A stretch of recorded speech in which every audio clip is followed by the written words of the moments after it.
What we're going to do in this video is we're going to go through the story of this problem.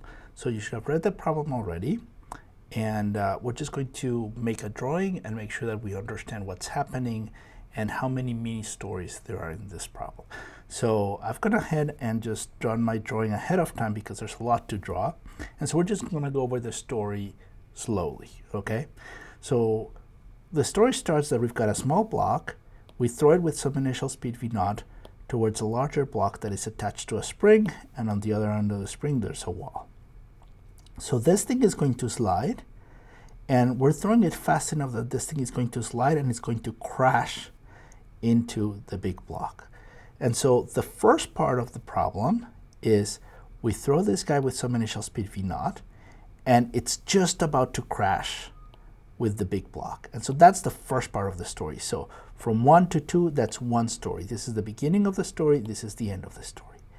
And then there's the crash. So this is mini story number 2, right?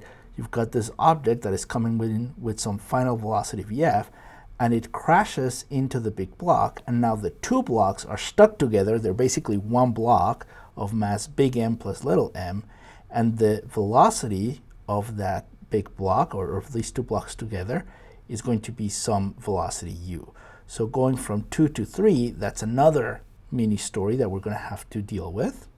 And finally, we have kind of the last part of the problem, right? The last mini story, which is, okay, so you have these two blocks here. You have an initial velocity u, and so these things are going to start squeezing in the spring, and so the spring ends up moving some distance d. So this is how much we were able to squeeze the spring.